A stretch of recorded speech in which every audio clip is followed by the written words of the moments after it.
So I've told you guys that I want to transition this garden into more of a cottage style garden. The last few years I have this garden set up like it is right now with all the landscape fabric and flowers in straight rows because I thought I was going to get into the cut flower world and wanted to grow cut flowers. And I just decided that's not my jam.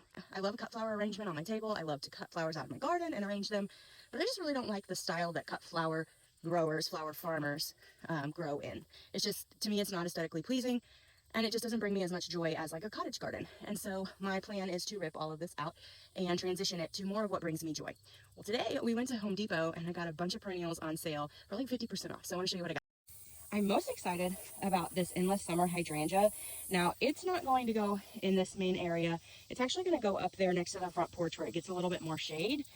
It'll perform a little bit better up there. But this is a Weigela, and I forget the name already, but I hadn't seen one like this. It's a Sonic Bloom Pink by Proven Winners, and it is just absolutely gorgeous. I'm really excited about that. Of course, I had to get an azalea. That's just classic, and it'll be nice and pretty and bright red. Limelight hydrangea. Now, the limelight hydrangea is going to go out here in this main garden.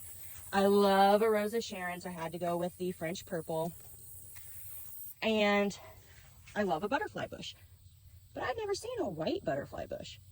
So I had to pick that up. I got a few Veronicas, and I got a couple of sedums that I wasn't super familiar with, and I thought they were really pretty. Now, I have an Autumn Joy sedum, but this is a Mr. Goodbud, and I just thought it was really pretty.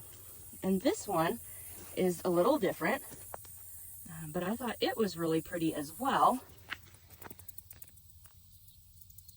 And it's called a Vera Jameson. So I got a couple of those. I got a penstemon. I want to rip all of this landscape fabric out and change the layout. Now I want to leave that cluster there because that's yarrow and it'll come back. I want to leave that cluster there because that's echinacea and it will come back. And I want to leave that cluster there because that's lemon balm and it will come back. But everything else is getting ripped out. Eventually, I'm going to need a lot more perennials to fill this space. This is a very large space. This is about 100 foot by 25 foot. So 2,500 square foot space for growing.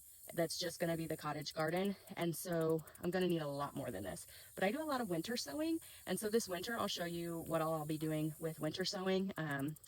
But for right now, this is pretty good. This would have cost me over $250 at Home Depot, normal price. And we spent $111. So that was a pretty good deal for us. So this is a great start to the cottage garden, and it'll give me kind of an idea on where I want to put things.